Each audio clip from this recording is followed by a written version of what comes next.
పురుషుండును అంగనయును నపుంసకుండు అగుము పుత్రిక పురుషుని అంగనను నపుంసకుని చంపువేళల పొందకుండు పాపమును ఇది ధర్మమై పరగు నీకు.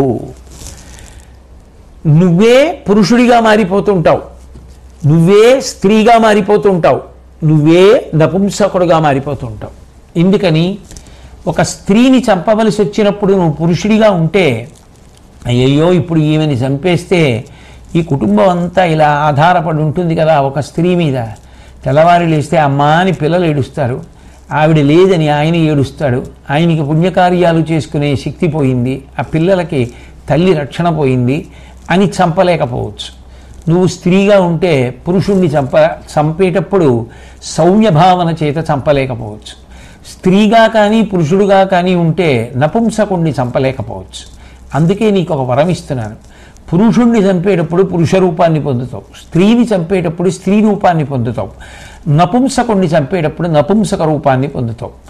పొంది ఆ రూపములతో ఆయా వ్యక్తులను సంహరిస్తూ ఉంటావు, ఆ ప్రాణులను సంహరిస్తూ ఉంటావు. కాబట్టి నీకు మనసునందు విశేషమైనటువంటి వైక్లభ్యము కలగకుండా ఉంటుంది అని చెప్పి జనసంహారము చెయ్యడానికి ఆమెకు అధికారం ఇచ్చాడు. అప్పటి నుంచి ఆ మృత్యుదేవత ప్రాణుల యొక్క ప్రాణములను అపహరించగలిగినటువంటి శక్తిని పొంది ఉన్నది. కాబట్టి ఆవిడ అన్ని ప్రాణుల ప్రాణముల మీద ప్రభుత్వమును పొంది ఉంది తప్ప ఎంతటి మహావీరుడైనా, ఎంతటి విద్వాంసుడైనా, ఎంత అధికారి అయినా, ఎంత గొప్పవాడైనా తన ప్రాణముల మీద మాత్రం ఆయనకు అధికారం ఉండదు.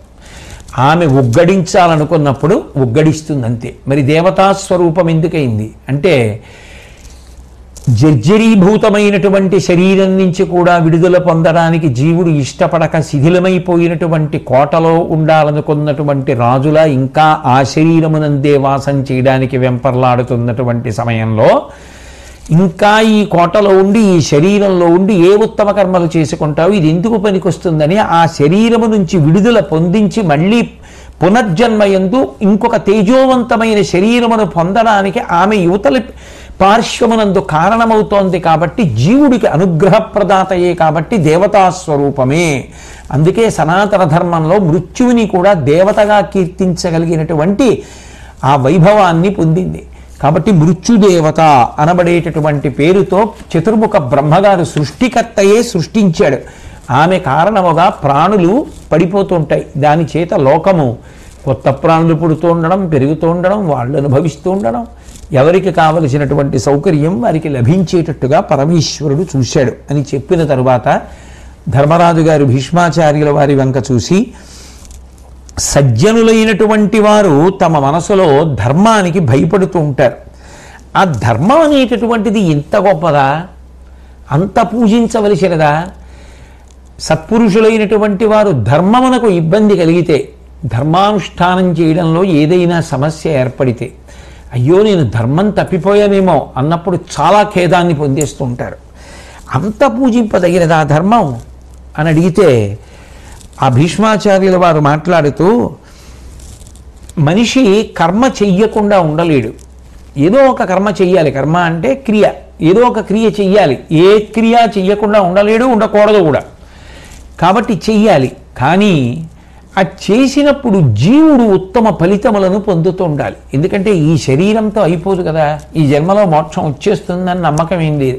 వస్తే మంచిదే, కానీ వస్తుందని నమ్మకం ఏమి ఉండదు కదా.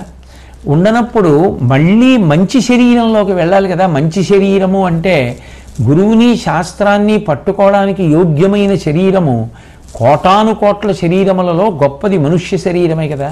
జంతూనాం నరజన్మ దుర్లభం, మళ్ళీ నరజన్మ లభించాలి కదా.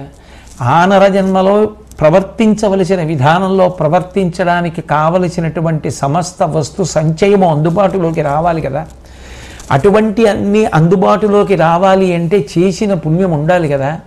అటువంటి పుణ్యకర్మలు చెయ్యడానికి అనురక్తి లేకుండా ఉత్తమ ఫలితాలు పొందడానికి అవకాశము లేని కర్మలు చేయడం వల్ల ప్రయోజనం ఏమిటి? ఏదో చవిటి నేల దగ్గరికి వెళ్ళి విత్తనాలు పెట్టి నీళ్లు పోసారనుకోండి, అవి అంకురాలు ఏమొస్తాయి? రావు. కాబట్టి ఉత్తమ కర్మలు చేయడం అనేటటువంటి దాని యందు అనురక్తి ఉండాలి. అది ప్రధానమైనటువంటి లక్షణం ధర్మమునకు. తప్ప ఏది భగవంతుడి చేత వద్దు అని చెప్పబడిందో దాని జోలికి వెళ్లకుండా ఉండగలిగినటువంటి నియంత్రించుకోగలిగిన శక్తి ఎవరికి వారు పొందవలసి ఉంటుంది. అన్నిటికన్నా నేను ఇది చెయ్యవచ్చా, ఇది చెయ్యకూడదా, ఏది ఈశ్వరుడి చేత చెయ్యమని చెప్పబడింది, ఏది ఈశ్వరుడి చేత చెయ్యవద్దని చెప్పబడింది. మేము వేదం చదువుకోలేదు, మాకెలా తెలుస్తుంది అంటావా ధర్మరాజా? నీకొక విషయాన్ని చెప్తాను, ఇది దృష్టిలో పెట్టుకో చాలు. నిజానికి ఇప్పుడు భీష్ముల వారు చెప్పేటటువంటి ఈ విషయం, తిక్కన గారు ఇచ్చినటువంటి ఈ పద్యం వ్యక్తిగతంగా నాకు అనిపిస్తుంది మొత్తం మహాభారతం యొక్క సారాంశం. ఈ ఒక్క పద్యం కానీ మనసులో పెట్టుకోగలిగితే, ఈ ఒక్క పద్యాన్ని ఆచరణాత్మకం చేసుకోగలిగితే, జీవితంలో అనుష్ఠానంలోకి తెచ్చుకోగలిగితే, మనిషి వృద్ధిలోకి రావడానికి, భగవద్ అనుగ్రహం పొందడానికి, ధర్మ మార్గంలో ప్రయాణించడానికి ఇంకా ఇంతకన్నా కూడా మార్గదర్శనం చెయ్యగలిగిన కరదీపిక ఉండదు. అంత గొప్ప పద్యం ఇచ్చారు. తిక్కన గారికి జాతి రుణపడిపోయింది. అంత అద్భుతమైన పద్యం ఇచ్చారు. ఒరులేమేమి యొనర్చిన నరవర అప్రియము తన మనంబున కగు తానురులకు నవి చెయ్యకునికి పరాయణము పరమధర్మ పథములకెల్లన్. ఒక్కటే జ్ఞాపకం పెట్టుకో ధర్మరాజా, ఎప్పుడైనా నువ్వు ఏదైనా పని చేద్దాం అనుకున్నప్పుడు ఆ పని చేస్తే ఇతరులు బాధపడతారా ఆలోచించు. నేను ఈ పని చేస్తే వాళ్ళు బాధపడతారు, చెయ్యవద్దు. నేను ఈ పని చేస్తే వాళ్ళు సంతోషిస్తారు, చెయ్యంతే. అయితే వాళ్ళు సంతోషిస్తారు అన్నప్పుడు కూడా ధర్మచక్రంలో ఇమిడి ఉండాలి. కాబట్టి ఒరులేమేమి యొనర్చిన నరవర అప్రియము తన మనంబున కగు.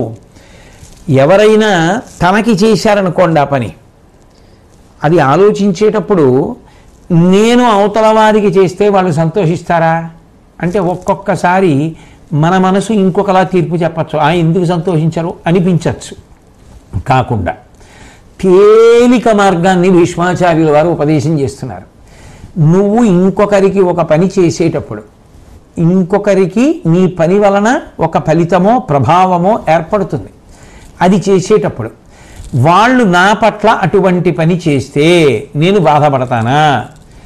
వాళ్ళు నా పట్ల అట్లా ప్రవర్తిస్తే నేను బాధపడతాను. నువ్వు అటువంటి పని ఇతరులకు చెయ్యవద్దు. వాళ్ళు అట్లా మాట్లాడితే నేను బాధపడతాను, నువ్వు అట్లా మాట్లాడద్దు. ఎప్పుడైనా సరే నువ్వు ఒక పని చేసేటప్పుడు ఒక్కటే గుర్తుపెట్టుకో, ఇతరులు నా పట్ల అట్లా చేస్తే నేను బాధపడతానా, దుఃఖపడతానా, సంతోషిస్తానా, సుఖపడతానా? ప్రశ్న వేసుకో. నేను సంతోషిస్తాను, అవతల వాళ్ళు కూడా సంతోషిస్తారు, చెయ్యి.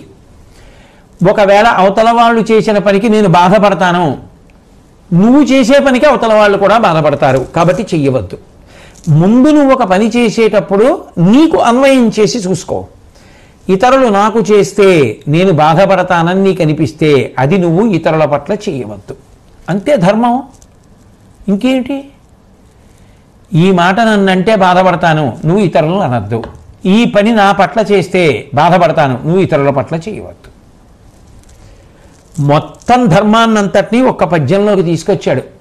ఒకప్పుడు ఆంధ్రదేశంలో ఒక ప్రముఖమైనటువంటి దినపత్రిక ప్రతిరోజు కూడా ఈ పద్యాన్ని సంపాదకీయం దగ్గర ప్రచురిస్తూ ఉండేది. ఒరులేమేమియునర్చిన నరవర అప్రియము తన మనంబున కగు తానురులకునవి చెయ్యకునికి పరాయణము పరమధర్మ పథములకెల్లన్. అన్ని ధర్మములలోకి అత్యుత్తమమైనటువంటి ధర్మముగా దీన్ని జ్ఞాపకం పెట్టుకో.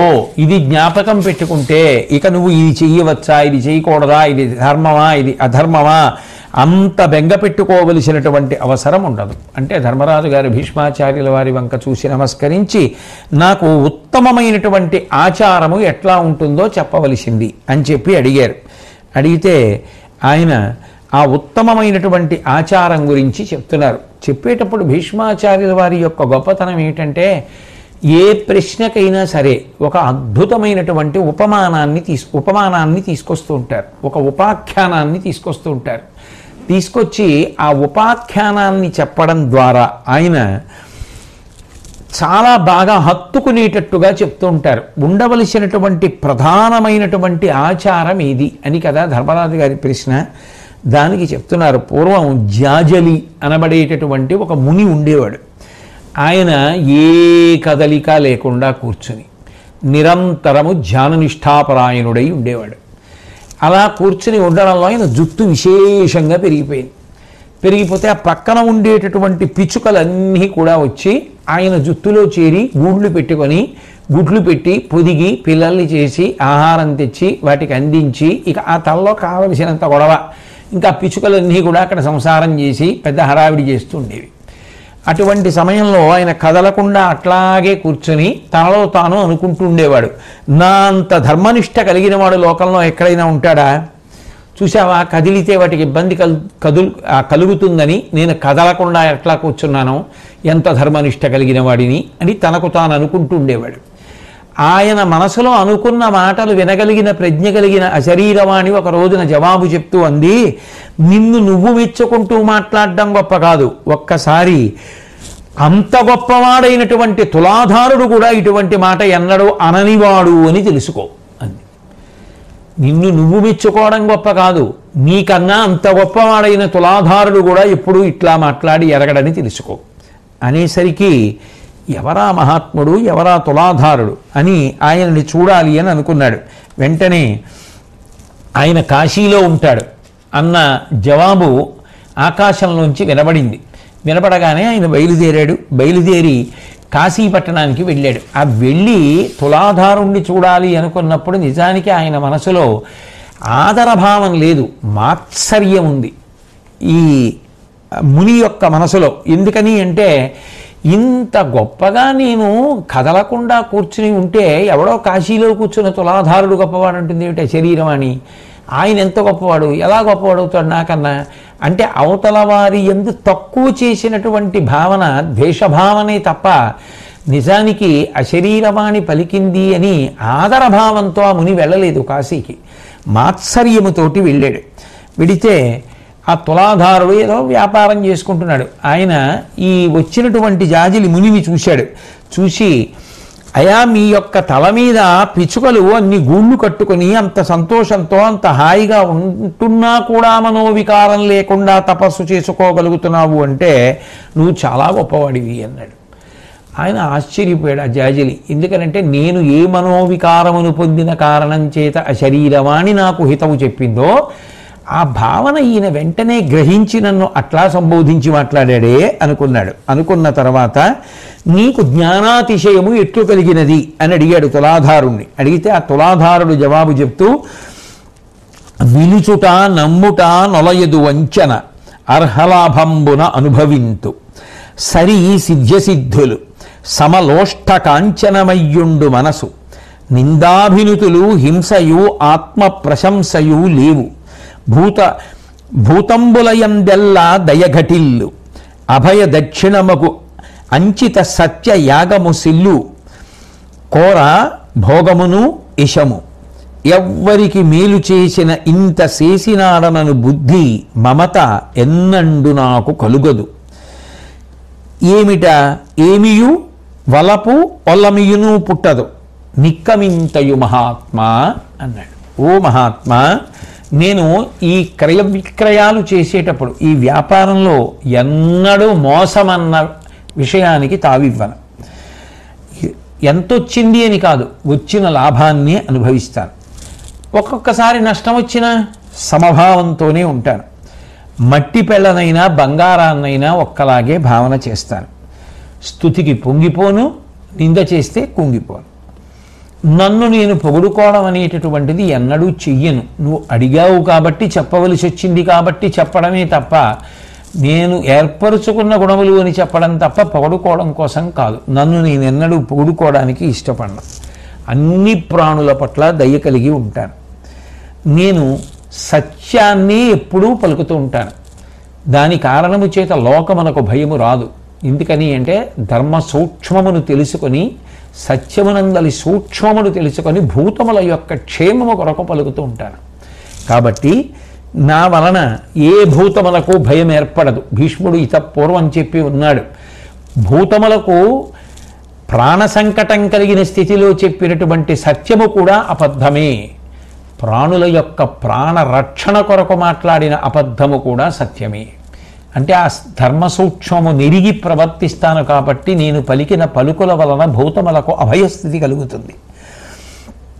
ఇక మితిమీరి సుఖాన్ని కోరను, మితిమీరిన కోరికలు నాకుండవు. అట్లాగే కీర్తిని కూడా నేను ఎన్నడూ కోరను. నాకు కీర్తి రావాలి, గుర్తింపు రావాలి, అదో అక్కర్లేని కోరిక, కాబట్టి నాకు అటువంటి కోరికలు లేవు. ఇక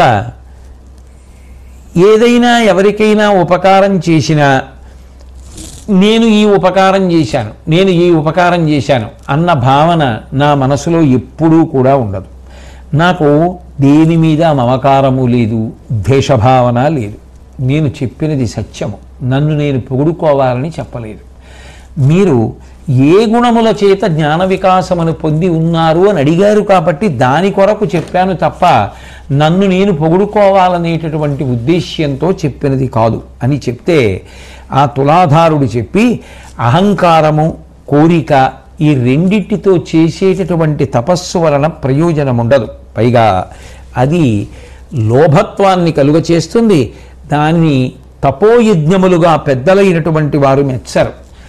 దాని వలన ఏదో ఫలితాన్ని పొందుతుండడం, పుణ్యాన్ని పొందుతుండడం, ఆ పుణ్యానికి ఫలితంగా సుఖాన్ని అందుకోవాలి కాబట్టి ఓ శరీరాన్ని పొందుతుండడం, అది దేవలోకంలోకి వెళ్ళి ఉండేదైనా కావచ్చు, ఇక్కడైనా కావచ్చు, మళ్ళీ ఏదో పాపం చేస్తూ ఉండడం, మళ్ళీ ఆ పాపం వల్ల మళ్ళీ ఇంకో శరీరంలోకి వెళ్ళిపోతూ ఉండడం, ఇది వచ్చి వెళ్ళి వచ్చి వెళ్ళి త్రిప్పట. దీని వలన ఆయాసము, చెమట తప్ప ఇంకొక ప్రయోజనం ఉండదు. కాబట్టి చిత్తశుద్ధి కొరకు చేసేది ఏది ఉందో, ఏ విధమైనటువంటి నిజానికి ప్రత్యుపకారమును, ప్రతిఫలాన్ని ఆశించనిది ఏది ఉన్నదో అది చాలా గొప్పది. ఇక నేను చెప్పినటువంటి మాటల మీద మీకు ఉండేటటువంటి సందేహం ఏదైనా ఉంటే దాన్ని పెద్దల ద్వారా కానీ తదితరుల ద్వారా కానీ తెలుసుకుందాం అని. నీవు పిచ్చుకలను తండ్రి వల్ల పెంచావు కదా జాజలి ముని, అవి ఎప్పుడు నీ తల మీద గూటిలో ఉంటాయి కదా, కాబట్టి వాటిని బుజ్జగించి నీ చేతి మీద వాలమని అడుగు. అవి ఎప్పుడు నీ సమీపంలోనే ఆకాశంలో ఎగురుతుంటాయి, ఎందుకంటే ఆ గూడు కదా, నువ్వు ఎటన్నాటి వెళ్ళినా మళ్ళీ అవి నీతో పాటే వచ్చి ఆకాశంలోంచి వాలుతుంటాయి. ఏది వాటిని నీ చేతి మీద వాలమని అడుగు అన్నాడు. అంటే ఆయన వెంటనే ఆ పిచ్చుకల్ని నా చేతి మీద వాలమని అడిగాడు. అవి చేతి మీద వాలడం మానేసి ఆకాశంలో నిలబడి జవాబు చెప్పడం మొదలుపెట్టాయి ఆ జాజిలి మహర్షితోటి. మునివర ధర్మదేవత మమున్ పనుపన్ నిన్ను నారయంగా వచ్చిన భటసంఘమేము విను చెప్పెద ఈసు కలంక పూరితంబను ఇవి మత్సరంబు కల ఎట్టి మనంబున పుట్టు హింస వీనన జనియించు సంయమిజనంబు విమత్సరమైన మెలగున్. మత్సరము, మాత్సర్యము అనబడేటటువంటి భావన, ఈ ద్వేషభావన అనేటటువంటిది మనసులో ఉంటే అది ఒక్కటి చాలు. అందులోంచి ఎన్ని దుర్గుణములు మనసుని పాడి చేసేయచ్చో అన్నీ పుట్టేస్తాయి. ఎందుకో తెలుసా? నిజానికి ఓ జాజిలి ముని, మేము పిచ్చుకలం కాం, మేము ధర్మదేవతకి పరిచారకులం. నీకు తగిన సమయంలో హితబోధ చెయ్యడం కోసం ధర్మదేవత మమ్మల్ని పంపించింది. ఎవరి హృదయంలో మాత్సర్యం ఉంటుందో ఆ మాత్సర్యమనబడేటటువంటి గుణమునకు, ఆ ద్వేషించేటటువంటి లక్షణానికి నీడగా కొన్ని గుణాలు ఉంటాయి. ఎప్పుడూ ఈర్ష్య ఉంటుంది. అంటే తనకన్నా గొప్పవాళ్ళు ఎవరున్నా సరే వాళ్ళ మీద వ్యతిరేక భావన. కాబట్టి ఏం చేయాలి? వాళ్ళకు మంచి గుణం ఉంటే దాన్ని చెడు గుణంగా చెప్పేటటువంటి లక్షణం ఉంటుంది. ఆ మంచి గుణాన్ని మంచిగా ప్రస్తుతి చెయ్యలేక మంచిని చెడుగా చూపించేటటువంటి లక్షణం, దానికి ఈర్ష్య. అలాగే మనస్సు యందు దుఃఖం, పరితాపం, ఎప్పుడూ ఎవరితోనో కలహిస్తూ ఉండడం అనేటటువంటి లక్షణములు ఏర్పడతాయి. ఈ మూడిటి కారణం చేత హింస ఏర్పడుతుంది. హింస అవతల వారి శరీరమునకు ఖేదము కల్పించవచ్చు, మనసునకు బాధ కల్పించవచ్చు, ఏదైనా చేయవచ్చు. అటువంటి హింస వీటి వలన ఏర్పడుతుంది. కాబట్టి ఇవి జనించకుండా ఉండాలి అంటే మొట్టమొదట వ్యక్తి మనసులో తప్పకుండా స్థానం ఏర్పరచుకోవలసినది ఏది అంటే శ్రద్ధ ఉన్నత స్థానమును పొందాలి. శ్రద్ధ అంటే గురువులు చెప్పిన మాటల మీద, శాస్త్రం చెప్పిన మాటల మీద తిరుగులేనటువంటి విశ్వాసం ఉండాలి. ఆ తిరుగులేని విశ్వాసం ఉన్ననాడు ఏ పని ఎటువంటి భావనతో చెయ్యాలి అన్నది ఏర్పడితే అటువంటి ఉత్తమ భావనలతో ఆ కార్యము చేసినప్పుడు అది సదాచారమై ఉత్తమ ఫలితములను ఇస్తుంది. చేసేది మంచి పని అయినా లోపల మాత్సర్యం ఉంటే జరుగుతున్నది మంచి పని కావచ్చు, ఫలితములు మంచి ఫలితములు రాకపోవచ్చు. నువ్వంత కదలకుండా కూర్చున్న పిచుకలు గూళ్ళు కట్టుకుని ఉన్నా లోపల మాత్సర్యం ఉండిపోయింది. అది పోగొట్టాలన్న ఉద్దేశ్యంతోనే అశరీరవాణి పలికి నిన్ను అనుగ్రహించింది. అశరీరవాణి అంటే శరీరం లేకుండా వాణి ఎలా ఉంటుంది? శరీరం ఉంటే కదా మాట. శరీరము లేని మాట దేనికి ఉంటుంది? వేదమునకు ఉంటుందంటే వేదవాక్కు అని అర్థం. శ్రద్ధ ఎక్కడ ఉంటుందో అక్కడ ఈ మాత్సర్యం ఏర్పడేటటువంటి లక్షణం ఉండదు. అందుకే శ్రద్ధతో కూడుకుని చేసినటువంటి పని ఏది ఉంటుందో అది సదాచారము. అది జ్ఞాపకం పెట్టుకో. విను మునివర, వాగ్వృత్తియు మనఃప్రవర్తనముగాచు మహిత శ్రద్ధా ధన సంపద శ్రద్ధయనం చనునది జీవాత్మ సుప్రసన్నత సుమి. ఓ జాజిలిముని, జాగ్రత్తగా విను. శ్రద్ధ అనేటటువంటి ధన సంపద ఎక్కడుంటుందో అక్కడ మన మాటని కానీ మనసుని కానీ ఈ రెండింటినీ చెడు త్రోవలో వెళ్లకుండా నియంత్రిస్తుంది. ఆ నియంత్రించినటువంటి కారణం చేత దుర్గుణములు ఏవీ లోపలికి రావడానికి అవకాశం ఉండదు. కాబట్టి ఆ వ్యక్తి తరించడానికి అవకాశం ఏర్పడుతుంది. కాబట్టి శ్రద్ధ అనేటటువంటిది ఎంతో గొప్పది.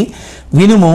శ్రద్ధ కలుగు మనుజుండు పాపంబు తొలగ త్రోవ నీర్చు తోలు డిగ్గ నోడ్వ వెరవు గలుగు నురగంబు చాట్పున కాన మేలు శ్రద్ధాదానుడగుట. ఏ విధంగా అయితే పాము అనాయాసంగా తన ఒంటి మీద పట్టినటువంటి కుబుసాన్ని తాను విడిచిపెట్టేస్తోందో అట్లా శ్రద్ధావంతుడైనటువంటి మానవుడు తనకి కలిగినటువంటి పాపాన్ని తాను తొలగించేసుకుంటూ ఉంటాడు. అలా తొలగించేసుకున్నటువంటి కారణం చేత ఉత్తమ పథంలో ప్రయాణించి చేసినటువంటి క్రియల వలన ఉత్తమ ఫలితములను మాత్రమే పొందుతూ ఉంటాడు. కాబట్టి శ్రద్ధని మించినటువంటి సదాచారము లేదు అని చెప్పి ఆ పిచుకలు చెప్తే చాలా సంతోషించాడు. తులాధారుడు చెప్పినటువంటి మాటలను కూడా విన్నటువంటి జాజిలి ముని ఆ తులాధారుడి దగ్గర సెలవు తీసుకుని వెళ్ళిపోయాడు. ధర్మరాజా, కాబట్టి నువ్వు అడిగిన ప్రశ్నకి తగినటువంటి జవాబు నీకు అందినది అని నేను అనుకుంటున్నాను. కాబట్టి మనిషి జీవితంలో ఏది చేస్తున్నా, ఏ సత్కర్మ చేస్తున్నా శ్రద్ధ అనేటటువంటి దాన్ని ఊతంగా తీసుకుని చెయ్యవలసి ఉంటుంది అని చెప్తే, తదనంతరం ధర్మరాజు గారు మనిషి తొందరపాటు లేకుండా నిర్ణయాలు చెయ్యవలసినటువంటి అవసరం లేదా తొందరగా నిర్ణయాలు చెయ్యవలసిన అవసరం యొక్క తారతమ్యం చెప్పమంటే, తొందరపడకుండా ఏ పనైనా సరే బాగా ఆలోచించిన తరువాత ఉద్రేకంతో ఉద్విగ్నతతో కాకుండా ప్రశాంతమైన మనసుతో ఆలోచించి అందులో ఉండేటటువంటి గుణదోషములను విచారణ చేసిన తరువాత మాత్రమే నిర్ణయాన్ని చేసుకుని అమలు చెయ్యాలి తప్ప తొందరగా నిర్ణయాలు తీసుకుని అమలు చేయడం అనేటటువంటిది అన్ని వేళలా మంచిది కాదు. కాబట్టి నిదానమైనటువంటి ఆలోచన విధానమే మంచిది అని చెప్పి దానికి ఆ చిరకారి వృత్తాంతాన్ని భీష్మాచార్యుల వారు ధర్మరాజు గారికి ఉదాహరణగా చూపించారు. తదనంతరం ధర్మరాజు గారు మోక్షమును పొందడానికి ఏ అపాయము లేనటువంటి మార్గము ఏమైనా ఉన్నదా అని అడిగారు. అడిగితే ఒక్కొక్క ప్రతిబంధకం, ఒక్కొక్క గుణం, ఒక్కొక్క సమస్య, ఒక్కొక్క లోపం మనిషిని మోక్షపథంలో ప్రయాణం చేయకుండా చేస్తుంది. కాబట్టి అపాయం లేకుండా మోక్ష మార్గంలో వెళ్ళాలి అంటే దోషములను గుర్తిరిగి ఆ దోషములను పోగొట్టుకోవడానికి కావలసిన దాన్ని సమకూర్చుకోవడమే.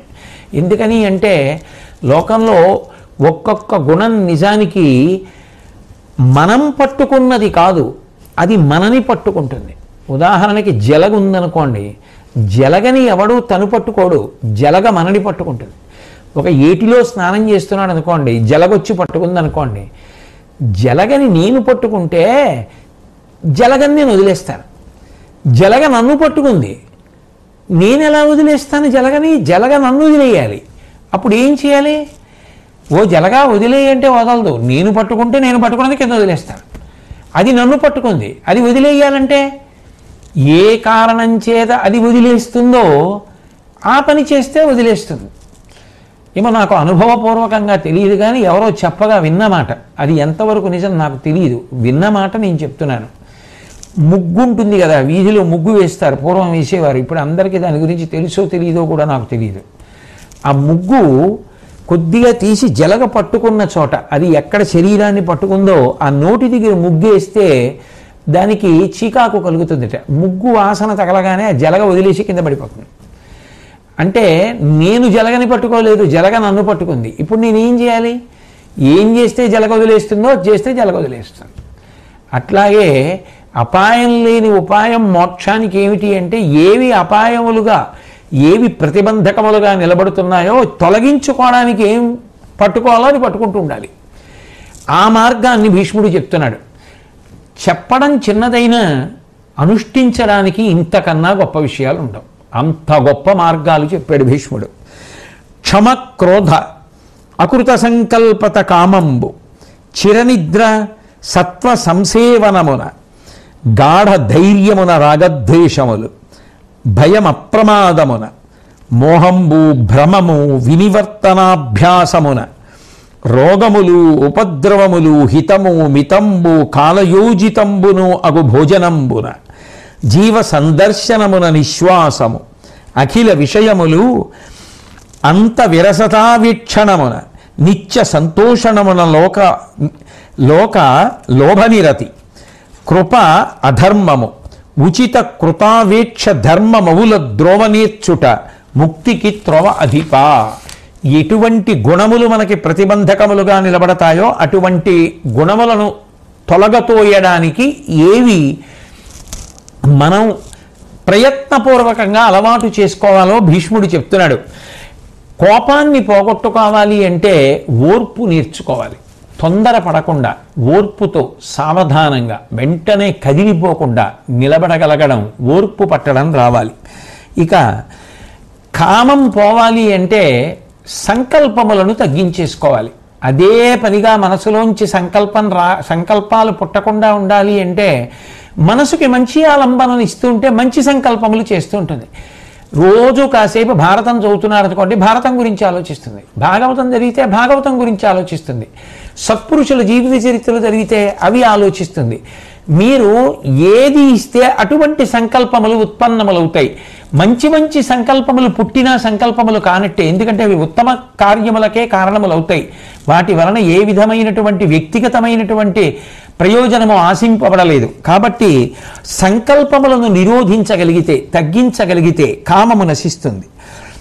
సత్వగుణంతో నిలబడినటువంటి కారణం చేత ప్రశాంత చిత్తంతో ఉండడం అలవాటు చేసుకుంటే నిద్రని తగ్గించుకోవచ్చు. అదే పనిగా నిద్రపోవడం తగ్గుతుందని. అసలు నిద్రపోకుండా ఉండవలసిన అవసరం ఎవరికీ ఉండదు, నిద్రపోవలసిందే విశ్రాంతి కోసం. దృఢమైనటువంటి ధైర్యంతో, అంటే ఎంచుకున్న మార్గంలో ధైర్యంగా నిలబడగలిగిన శక్తి ఉంటే రాగద్వేషములను గెలవవచ్చు. జాగ్రత్తతో ఉన్నవాడు భయాన్ని గెలవవచ్చు. జ్ఞాన వైరాగ్యాదులను అలవాటు చేసుకున్నటువంటి కారణం చేత క్రమక్రమంగా మోహము భ్రాంతి ఈ రెండూ తొలగిపోతాయి. హితమైన ఆహారము మితమైన ఆహారము తీసుకోవలసినటువంటి కాలమునందు మాత్రమే తీసుకోవడం అలవాటు చేసుకున్నవాడు అటువంటి ఆహారము వలన భోజనము వలన రోగములను ఉపద్రవములను పోగొట్టుకుంటాడు. అట్లాగే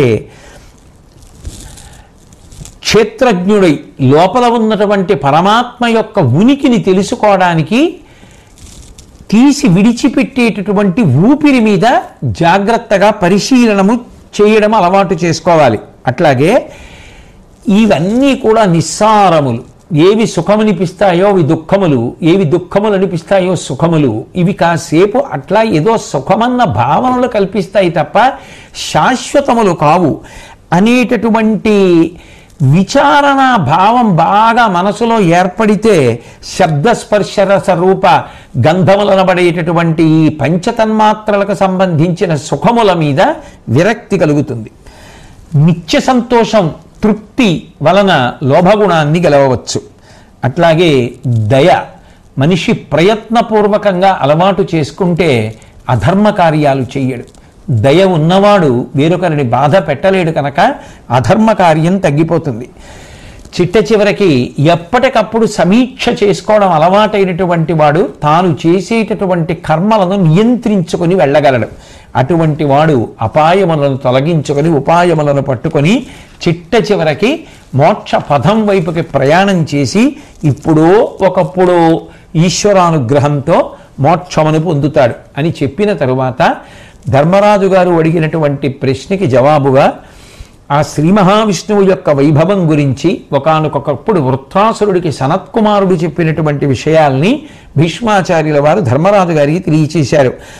ధరణి పాదంబులతనికి శిరము దివము దిశలు బాహులతడు సర్వదేవమయుడు భూత విక్షేప సంహారములు తదీయ మానస స్వైర లీలలు దానవేంద్ర. ఆ సనత్కుమారుల వారు వృత్రాసురుడితో మాట్లాడుతూ చెప్తున్నవి కాబట్టి దానవేంద్ర అని సంబోధించారు. ఆ శ్రీ మహావిష్ణువుకి భూమి అంతా కూడా పాదం, ఆయన యొక్క తల ఆకాశం లేదా స్వర్గం, దిక్కులన్నీ కూడా ఆయన యొక్క భుజములు. ఆ దేవుడు సకల దేవతాస్వరూపుడై ఉన్నాడు. ఆయన వ్యాపకత్వముతో ప్రకాశిస్తూ ఉంటాడు. అంతటా ఆయనే, ఆయన కానిది లేదు, అంతటా పరివ్యాప్తమై ఉన్నాడు. ఈ ప్రాణులను సృష్టించడం, నిలబెట్టడం, సంహరించడం ఇవన్నీ కూడా ఆయన స్వేచ్ఛగా లీలావిలాసంగా చేసేవాడే తప్ప దానికోసం పెద్ద కష్టపడి చేసేటటువంటి వాడు కాదు.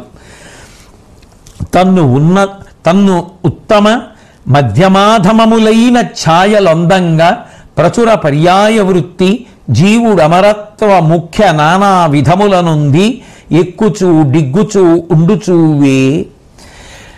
ఈ మనుష్యుడు తాను చేసేటటువంటి కర్మలు పొందేటటువంటి భావములకు అనుగుణంగా ఉంటాయి. మంచి భావములు కలిగితే మంచి కర్మలను చేస్తూ ఉంటాడు. మంచి భావములు కలగడానికి కారణం ఇంద్రియముల గుండా లోపలికి వెళ్ళేటటువంటి విషయములు ఎటువంటివి అన్నదాన్ని బట్టి భావములు ఏర్పడతాయి.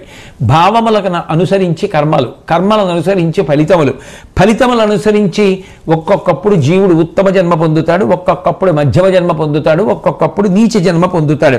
కాబట్టి ఎవరు ఎటువంటి కర్మలను చేస్తున్నారు అన్నదాన్ని బట్టి వాడు అటువంటి శరీరములను పొందుతూ ఉంటాడు. ఇక విను కుసుమంబుల వాసించిన ఒప్పని కంపు విడిచి చెందును సౌరభ్య నిరూఢిం తిలలట్టుల అనగా సుకృతముల జీవుల కళంకుడడుగున్, జీవుడు అకళంకుడగున్. లోకంలో నువ్వులు అంత పెద్ద సువాసనే ఉండవు, కానీ అటువంటి నువ్వుల్ని తీసుకెళ్ళి మంచి పువ్వులు ఉన్న చోట ఆ పువ్వులతో కలిపి బట్టతో కట్టారనుకోండి, ఆ బట్టని పువ్వులతో, ఆ నువ్వులను బట్టతో సువాసన కలిగిన పువ్వులతో ఉంచి కడితే నువ్వులకు ఉన్నటువంటి దుర్వాసన పోయి పువ్వుల యొక్క సువాసన ఆ నువ్వులకు వస్తుంది. అలాగే మనిషి పుణ్యకార్యములు చేసినటువంటి కారణముగా కేవలముగా పుణ్యకార్యములను మాత్రమే చెయ్యాలని తన మనసులో పెంచుకున్నటువంటి నిశ్చితమైనటువంటి అభిప్రాయము వలన, దాని యందు తాను పెంచుకున్నటువంటి అనురక్తి వలన, పెద్దల మాటలు విన్న కారణం చేత, చేస్తున్న పుణ్యకార్యముల చేత, తత్ఫలితముల చేత మనిషి యొక్క మనసు మీద ఏర్పడినటువంటి మాలిన్యము తొలగిపోతుంది. దాని వలన జీవుడు మాలిన్యమును విడిచిపెట్టి పవిత్రుడవుతాడు. కాబట్టి కర్మ చేయకపోవడం అనేటటువంటిది ఎటు ఉండదు, కానీ చేసేటటువంటి కర్మలు పుణ్యకర్మలై ఆ పుణ్యకర్మల ద్వారా జీవమాలిన్యము తొలగిపోయేటట్టుగా భావప్రచోదనము చెయ్యగలిగిన వాడు ఆ విష్ణువు ఒక్కడే. ఆ విష్ణువు యొక్క అనుగ్రహము ఎవరి యందు ప్రసరించిందో వాడు ఎప్పుడు ఏది చేసినా ఏదో ఉత్తమ కర్మ చేస్తూ ఉంటాడు. దాని వలన జీవుడి మీద ఉన్న మాలిన్యము తొలగిపోతూ ఉంటుంది. జీవుడు శుక్లఛాయా భావితుడైనప్పుడు విష్ణు భావించుటకున్ తా వెరవరియగు తద్గత భావమొసగు గురువులేని పండగు నెలవున్. ఎప్పుడెప్పుడు మనసు నిరంతరము ఆ విష్ణువునందు ధ్యానంలో ఉంటుందో అప్పుడప్పుడు శుక్లవర్ణమునందు చిత్తవృత్తి కలిగిన వాడు అని పిలువబడతాడు. అటువంటి స్థితిలో ఆ నిరంతర విష్ణుభావన చేయగలిగినటువంటి మనసు ఎక్కడున్నదో ప్రహ్లాదుడి మనసులా, అటువంటి విష్ణుభావనల చేత ఏది చూస్తున్నా, ఏది వింటున్నా, ఏది మాట్లాడుతున్నా, నవ్విన, సంతోషించిన, ఆకలేసిన, తిరుగుతున్న, నిద్రపోతున్న, పానీయంబులు త్రావుచున్ కొడుచుచున్ భాషించుచున్ హాసలీలా నిద్రాదులు చేయుచున్ తిరుగుచున్ లక్షించుచున్ సంతత శ్రీనారాయణ పాద పద్మజుగళీ చింతామృతాస్వాద సంధానుండై మరచన్ సురారిసుతుడే తద్విశ్వమున్భూవరా అంటారే ప్రహ్లాదోపాఖ్యానంలో భాగవతంలో. అలా విష్ణుభావనల చేత నిండిపోయినటువంటి మనసు కలిగినటువంటి వాడు గింజలేని పండు వంటి వాడు. అంటే పండు తింటున్నప్పుడు గింజ వస్తే ఆ గింజని మాత్రం వదిలిపెట్టేస్తాం, పండు గుజ్జు తింటాం. అసలు గింజలే లేకపోతే వదిలిపెట్టేయడానికి ఏం లేదు, మొత్తం తినేస్తారు. అట్లాగే విష్ణుభావనల చేత నిండిపోయినటువంటి మనసు కలిగినటువంటి వాడెవరు ఉంటాడో వాడు అటువంటి ఉత్కృష్టమైనటువంటి స్థితిని పొందినవాడు. అటువంటి భావనలతో కూడుకున్నటువంటి మనసు ఉన్నవాడు అదృష్టవంతుడు సుమా అని చెప్పి, అది కూడా విష్ణువు యొక్క అనుగ్రహము చేత సంప్రాప్తము కావాలి, కానీ మనం ఏదో అనుకున్నామని అవన్నీ జరగడం సాధ్యం కాదు. అందుకే దేనికైనా ముహూర్తం పెడతారేమో కానీ భక్తిగా ఉండడానికి ముహూర్తాలు ఉండవు. శంకుస్థాపన ఎప్పుడు చేయమంటారు, గృహప్రవేశం ఎప్పుడు చేయమంటారు, బిడ్డ వివాహం ఎప్పుడు చేయమంటారంటే ముహూర్తం పెడతారు. కానీ నేను భక్తిగా ఎప్పటి నుంచి ఉండను అంటే ముహూర్తం ఎవరు పెడతారు? ముహూర్తం పెడితే మాత్రం భక్తి మానసిక భావన అది కలగడం సాధ్యమా? దానికి ఈశ్వరానుగ్రహం ఉండాలి. కాబట్టి తర్వాత ధర్మరాజు గారు అసలు జ్వరం అనేటటువంటిది లోకంలో ఎలా పుట్టింది, దయచేసి నాకు తెలియచేయవలసింది అని అడిగారు. ఆయన అనేకమైన ప్రశ్నలు అడిగాడు. ఎన్ని రకాల ప్రశ్నలు అడిగినా అన్నింటికీ వెంటనే జవాబు చెప్పగలిగినటువంటి సమర్థత కలిగిన భీష్మాచార్యుడు మహానుభావుడు అక్కడ ఉన్నాడు కాబట్టి ఇన్ని ప్రశ్నలకి జవాబు చెప్పాడు. అంతటి మహాజ్ఞాని కాబట్టే శరీరం విడిచిపెడితే చెప్పేవాడెవరో అంపశయ్య మీద ఉండగా నేర్చుకోమని ఆ శ్రీకృష్ణ పరమాత్మ ధర్మరాజు గారిని తీసుకెళ్ళడం జరిగింది. కాబట్టి ఒకానొకప్పుడు దక్షయజ్ఞాన్నంతటినీ కూడా శంకరుడు ధ్వంసం చేశాడు. ఆ దక్షయజ్ఞ ధ్వంసం చేస్తున్నటువంటి సమయంలో చెమట పట్టి ఆయన యొక్క ఆ నుదిటి నుండి ఒక నీటి చుక్క, చెమట చుక్క భూమి మీద పడింది. వెంటనే అందులోంచి పెద్ద పెద్ద మంటలు వచ్చాయి. ఆ పురుషుడు ఎర్రటి నేత్రాలు, నల్లటి రూపు, ఊర్ధ్వముఖమైనటువంటి వెంట్రుకలతోటి ఒక పురుషుడు ఆ మంటలలోంచి జన్మించాడు. ఆ పురుషుడికి బ్రహ్మదేవుడు జ్వరము అని పేరు పెట్టాడు. పెట్టి పరమశివుణ్ణి ఉద్దేశించి, చంద్రశేఖర, ఈ పురుషుడు లోకమంతటా వ్యాపిస్తే జీవులు తట్టుకోలేవు, కాబట్టి ఈ జ్వరాన్ని ఒక్కొక్క ప్రాణికి ఒక్కొక్క చోట ఉంచితే ఆ బాధని తట్టుకోగలుగుతాయి. జ్వరం అంటేనే బాధ, కాబట్టి దీన్ని నువ్వు అట్లా వ్యవస్థ చేయవలసింది అని అడిగాడు. అడిగితే అప్పుడు ఆ జ్వరాన్ని పరమేశ్వరుడు నానా రూపములుగా విభాగం చేశాడు. కాబట్టి ఆ విభాగం చేసినప్పుడు ఏనుగులకు తలనొప్పిగా మారింది, అట్లాగే పాములకు కుబుసంగా మారింది, గోవులకు గిట్టలలో నిప్పిగా మారింది, లేళ్లకు తమ రూపు తాము చూసుకోవడానికి ప్రతిబంధకంగా మారింది, గుర్రాలకు పక్క భాగంలో నీరసపడేటటువంటి లక్షణంగా మారింది, నెమళ్లకు ఈకలు ఊడిపోవడం అనేటటువంటి లక్షణంగా మారింది, కోకిలలకు కంటి సంబంధమైన వ్యాధిగా మారింది, చిలుకలకు వెక్కిళ్ళొచ్చే విధానంగా మారింది, మేకలకి మనోభ్రాంతి అయింది, పులులకు శ్రమ అన్న లక్షణంగా మారింది. అలాగే మనుష్యుల దగ్గరికి వచ్చేటప్పటికీ చనిపోవలసినటువంటి సమయంలోనూ పుట్టేటటువంటి సమయంలోనూ కూడా ఆవహించేటటువంటి ఒక బాధతో కూడుకున్న విధానంగా మారింది. కాబట్టి ఈ విధంగా ఈ దుఃఖస్వరూపమైంది జ్వరం. జ్వరం అంటేనే దుఃఖ కారణం. అటువంటి దుఃఖస్వరూపమై అది ఈ భూమి ఏకరూపంలో ఉంటే భరించలేదని అన్ని ప్రాణులలో ఒక్కొక్క విధానంగా మారి ఆవహించింది. అయితే చిత్రమైన విషయం ఏమిటంటే, ఈ జ్వరం గురించి ఎవరన్నా తెలుసుకునే ప్రయత్నం చేసినా, ఈ జ్వరం వెనక ఉన్నటువంటి కథని చదివినా, విన్నా, వినిపించినా అటువంటి వాడు ఆరోగ్యాన్ని పొంది తేజస్సుని చిత్తశుద్ధిని పొంది కోర్కెలు తీరి పాపములను పోగొట్టుకుంటాడని భీష్ముడు చెప్పిన ఫలశ్రుతి. చాగంటి కోటేశ్వరరావు చెప్పింది కాదు. భీష్ముడు అంపశయ్య మీద పడుకుని ధర్మరాజు గారికి చెప్పినటువంటి ఆ జ్వర సంబంధమైన వృత్తాంతంలో చెప్పినటువంటి ఫలశ్రుతి. కాబట్టి ఈ భీష్మాచార్యుల వారు జ్వర సంబంధమైనటువంటి విషయాన్ని చెప్పిన తరువాత ఇది ధర్మము అని శాస్త్రతత్వం ఇతమిద్ధంగా తెలియకపోతే, పరమార్థతత్వాన్ని గ్రహించలేకపోతే అటువంటి వ్యక్తి ఏమి చెయ్యవలసి ఉంటుంది అని అడిగితే ఆచరించదగినటువంటి విషయములను కొన్నింటిని భీష్ముడు ఉపదేశం చేశాడు. పాపహేతువులు అని తెలుసున్నవి ఏ ఉన్నాయో వాటిని విడిచిపెట్టేసి పుణ్యకార్యములు అని తెలుసున్నవి కష్టం అనిపించినా చెయ్యడం నేర్చుకో. ప్రయత్నపూర్వకంగా సజ్జనులతోటి సాంగత్యము పెట్టుకో. పాపకర్మంబులెల్లను బాయబెట్టి పుణ్యకృతంబులకు వాని పురుషుడోపి అట్లు శుద్ధ మనస్కుడై ఆచరించువాడు సజ్జన సంగతి వలయునెప్పుడు. అలాగే కపట వృత్తిని విడిచిపెట్టి కాపట్యంతో ప్రవర్తించకుండా రుజువర్తనతో ఉంటే దేవతలు, పితృదేవతలు మొదలైన వాళ్ళని పూజించడం, వారి పట్ల గౌరవంతో ఉండడం అలవాటైతే ప్రాణుల పట్ల కాఠిన్యాన్ని వదిలిపెట్టి మృదుభావనతో ఉండడం, మంచి మాటలు మాట్లాడడం, ఇతరులకు హితకరమైనటువంటి మాటలు, సత్యమైన మాటలు మాట్లాడడం అలవాటైతే దాని వలన దేవతల యొక్క అనుగ్రహం కలుగుతుంది. అహంకారం పనికిరాదు. శబ్దస్పర్శ రసరూప గంధాది ఆ సౌఖ్యముల పట్ల విశేషమైనటువంటి అనురక్తిని పెంచుకోకూడదు. అట్లాగే సోమరిపోతుతనం, గర్వాన్ని పొంది ఉండడం, మాత్సర్యంతో ఉండడం, కోపంతో ఉండడం ఎప్పుడూ మంచిది కాదు. శక్తిని అనుసరించి సత్కార్యం చెయ్యడం మీద ఉత్సాహం పోగొట్టుకోకుండా ఉండాలి. వినుమలసుండును, గర్వియు, అనర్ధభాషయును, మత్సరాలీఢుడు, క్రోధనుడు కావలదు.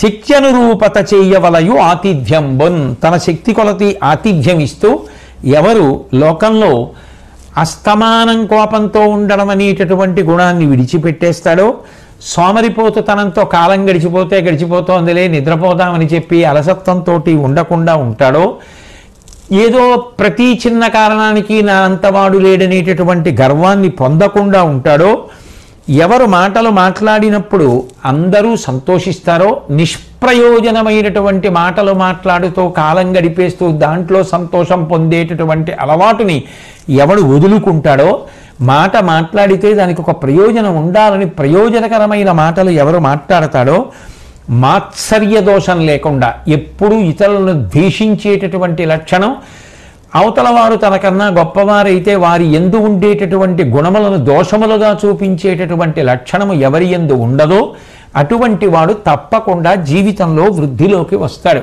వాడికి శాస్త్ర సంబంధమైనటువంటి తత్వమును ప్రత్యేకంగా తెలుసుకోవలసినటువంటి విషయంలో ఉండేటటువంటి వైక్లభ్యములు ఏవైనా ఉన్నా, అందులో తొట్రుపాటు ఉన్నా ఈ గుణముల చేత అవి తొలగిపోయి సదాచారమునందు ప్రవర్తించి సత్ఫలితములను అందుకుంటాడు. అందుకని ఇటువంటి గుణములను ఆశ్రయించడం ప్రధానం.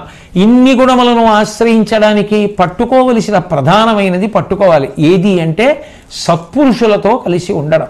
సజ్జనులతో కలిసి ఉంటే యద్యదాచరతి శ్రేష్ఠ, శ్రేష్ఠులైన వారు ఏ మార్గంలో ప్రయాణిస్తారో అటువంటి మార్గంలో ప్రయాణించడం కన్నా తేలిక మార్గం ఉండదు. వారితో కలిసి ఉండి వారి మాటలు వింటూ వారు ఎలా ప్రవర్తించారో అట్లా మనం ప్రవర్తించడం అలవాటు చేసుకుంటే ఆ బాటయే మనని కూడా ఉత్తమమైనటువంటి మార్గమై చేరవలసినటువంటి లక్ష్యానికి చేర్చేస్తుంది.